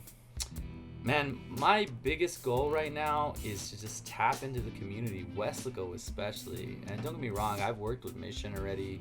I've worked with the Edinburgh community, and nothing in Weslaco, bro. Like I am straight up Weslaco East. Graduation. First graduating class, Weslaco East, 2004, right? And bro, like no studios here. Hit me up. I'm not working with any kids from Weslaco, and that shit really bums me out, bro. Like, so my biggest project right now is just to get into the community here in Weslaco, bro. Like, because my classes, especially working with kids, is not just about teaching breaking. It's about teaching, like, about your body, how to fall, and so much more than that. Like, teaching you, how to control your body, handstands, strengthening, body awareness, spatial awareness. And, bro, I really, really just hope that I have kids classes going, adult classes going, and, I just want to share my knowledge, bro. That's my biggest thing, and I just want to share my knowledge with the Weslaco community, you know what I'm saying? Any advice to anyone starting in breakdancing, traveling, anything that you want to share, advice in general? All right, so check it out. Like, my advice to any dancer, artist, don't fucking matter what field you're in. Show up. Show up to the auditions. Play every role. You get a shitty small role. If you're an actor and you get a shitty small role, do the shitty small role. You're not gonna like it. Probably gonna pay you shit. I remember being an extra for this movie. 12 hours, got paid $75. Didn't matter. It's about the experience. If you're an artist, go do whatever you got to do to get your art out there. I think that same, it's the same for every artist. Get out there. Any way that you can get your art out, do it. That's what you need to be doing. If you're a young, hungry artist and you don't know how you're gonna make it, find people who are doing what you want to be doing. Talk to them. I guarantee you, if it's a real artist and it's a cool artist, I say real artists because real artists recognize other real artists, and they recognize the young and those trying to come up. You know, talk to them. How are you doing this? What are you doing to make money off of this? Get out there. You have to get out there. If you're insecure about your art, I get it. I am too. I've been doing this shit for over 20 years.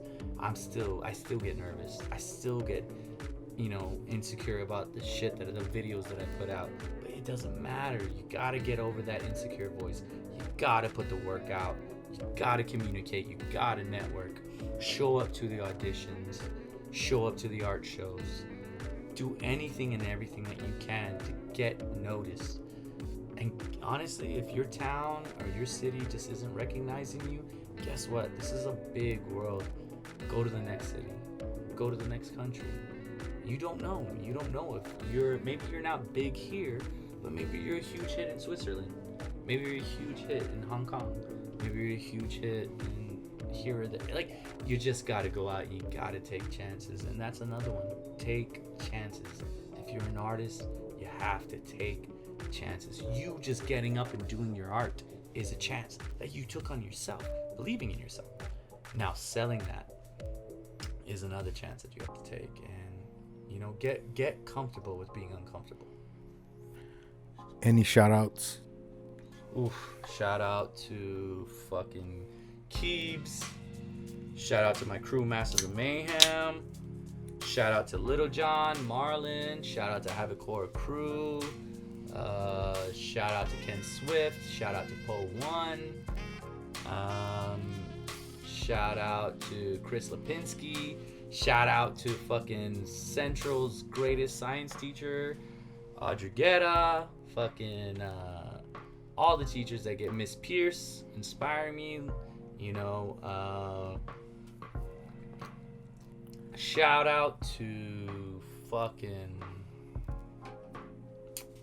Shout out to you, bro. Yeah, much love, brother. Thank you, brother. Likewise. Shout out to my mom, bro. Real talk, bro. Shout out to my fucking mom. When I was growing up, bro, I grew up with her, a single mom, and she was not the best mom, bro. But lately, now that I'm older, bro, like, my mom completely changed her life around, and my mom has been my biggest fan lately, bro. She supported me. She's helped me through this very hard transition coming back to America, and she's inspired me to be the type of person that I want to be, and not only that, the type of parent I want to be, man. She continues to, well, now she has come to believe in my art, believe in myself, and I really appreciate that, bro. Like, having that support is really important, and I'm really grateful to her for being that support. You know what I'm saying? Like, bro, I'm 36 years old. I'm still breaking, still believing this shit. Bro, a lot of people look at me like I'm ridiculous. A lot of people think I'm a fucking joke. But honestly, bro, I've had that shit since I first started, and I don't listen to those voices. And so I only listen to those who support me, love me, and back me up, and give me opportunities like this. So shout out to everybody that's supporting us that Bro, so need the support. Final question. Where can people get a hold of you if they want to follow your movement, if they want to collab with you? Yo, I'm locked out of my Facebook, so you can't get me there. Hit me up on Instagram. Ray Sticker Robles. We can catch up on old times. If you got a kid that wants to get into the field, trying to get ready for an audition, hit me up. You know what I'm saying? Let's cook. I'm a great cook. Let's catch up. Let's vibe. You know what I'm saying? Instagram's the main place, but realistically, you know what I'm saying? Like, catch me at the park. You're probably going to see me dancing out there, Wesco City Park or Airport Park. You see me out there dancing, stop by, say what's up, show some love to your local artists. Well, I gotta say, bro, this was a very special episode to me. You took me through to a place in childhood, and this feeling of nostalgia, you know, like it was there, and it was great, bro, to talk to someone that I went to school with and has done a lot of shit, you know what I mean, leaving the valley and doing what you did, bro. And I've always admired you, and I still admire you and respect you, respect all your work, and I'm really looking forward to working with you, bro. Like before you fucking leave to another fucking planet or something, you know, like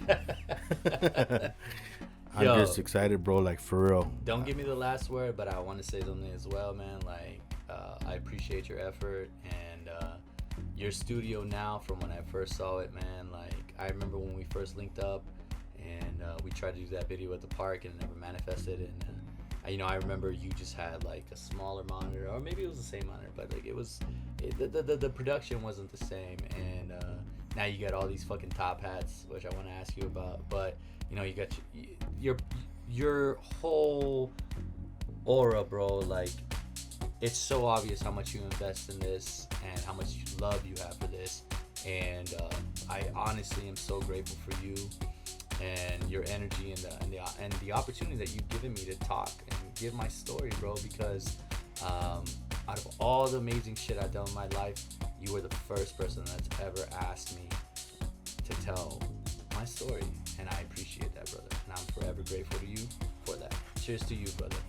Tiny Studio Productions, man. Cheers to you, brother. Cheers to everything you've done, and you're a big representation, bro, of Westlaco, what you've done, and we're just getting started, bro. Me and you are just getting started. You've done your thing, I've done my thing. We're about to do more shit. So, everybody, thank you for watching, and I love you guys. Much love, music, peace, and love. I'm so dry.